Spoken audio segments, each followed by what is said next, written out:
Hello friends, welcome to my channel. Today I will discuss prime number, relative prime number and co-prime number. আমরা previous লেকচারে বন্ধুরা prime number সম্পর্কে কিছু discuss করেছিলাম। তো আজকে আমরা যে ডিসকাস করব তা হলো relative prime and coprime and twin prime. তো আমাদের ওয়েলার্স 5 ফাংশন যদি আমরা যখনই পড়ব তখন আমাদের এই জিনিসগুলো বারবারই চলে আসবে, রিলেটিভ প্রাইম, কো প্রাইম। তো ওয়েলার্স 5 ফাংশন ডিসকাস করার আগে আমি এই ভিডিওটা আপলোড করলাম। তাহলে চলো শুরু করা যাক। যে আমরা জানি what is prime number. Prime number কি?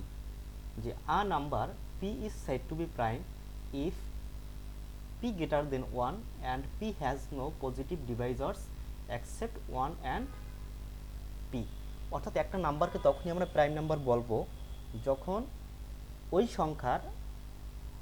সংখ্যাটা 1 থেকে বড় হবে এবং ওই সংখ্যার অন্য কোনো ডিভাইজার্স থাকবে না এক্সেপ্ট 1 অ্যান্ড ওই সংখ্যা। তাহলে আজকে আমরা যা শিখবো হচ্ছে রিলেটিভ প্রাইম। তাহলে আমরা প্রাইম নাম্বার বলতে পারি যে 2, 3, 5, 7 এগুলো হচ্ছে প্রাইম নাম্বার, কারণ এগুলো হচ্ছে 1 এবং ওই সংখ্যা ছাড়া অন্য কোনো ফ্যাক্টর নেই। তাহলে প্রাইম নাম্বার 1 থেকে 50 পর্যন্ত 15টা প্রাইম নাম্বার আছে, 1 থেকে 100 পর্যন্ত 25টি প্রাইম নাম্বার আছে। তো এগুলো আমি বের করলাম না, আজকে আমি দেখাচ্ছি রিলেটিভ প্রাইম নাম্বারটা কি। যে হোয়াট ইজ রিলেটিভ প্রাইম? যে set of two number having HCF 1।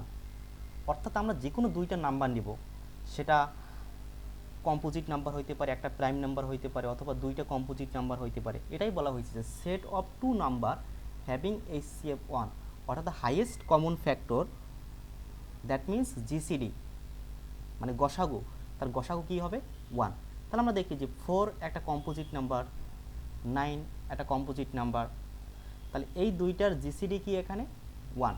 তাহলে যখনই রিলেটিভ প্রাইম কথাটা আসবে বারবার বলবে যে রিলেটিভলি প্রাইম, দ্যাট মিনস যে set of two number having HCF 1, অর্থাৎ যে কোনো দুইটা নাম্বারের সেট হইতে পারে, সেটা দুইটা প্রাইম নাম্বার হইতে পারে কিংবা দুইটা কম্পোজিট নাম্বার হইতে পারে, একটা কম্পোজিট একটা প্রাইম নাম্বার হইতে পারে, তখন তাকে আমরা বলবো হচ্ছে রিলেটিভ প্রাইম, রিলেটিভলি প্রাইম। তারপর হচ্ছে কো প্রাইম।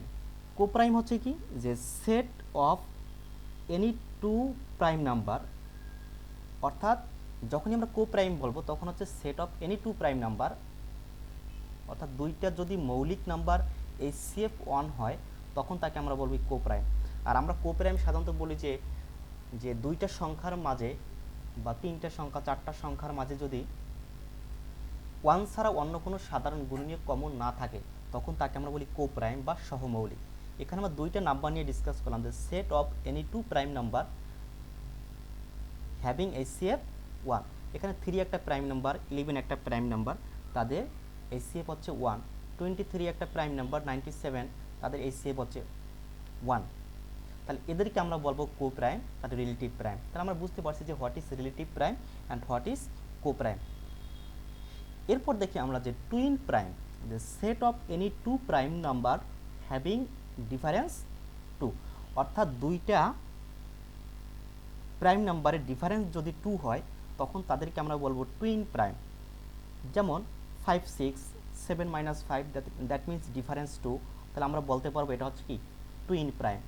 11, 13, 13 - 11, দ্যাট মিনস 2, ডিফারেন্স 2, তাহলে আমরা তাকে বলবো টুইন প্রাইম। তাহলে আশা করি বন্ধুরা তোমরা বুঝতে পারছো যে what is prime number, what is relative prime, what is co prime, what is twin prime. তাহলে আমরা নেক্সট যে লেকচারটা ডিসকাস করবো তা হচ্ছে ওয়েলার্স 5 ফাংশন। ওয়েলার্স 5 ফাংশনে আমাদের relative prime and co prime বারবার আসবে। তাহলে আজকে এইটুকুই, আমরা নেক্সট লেকচার শুরু করব। Thanks everyone.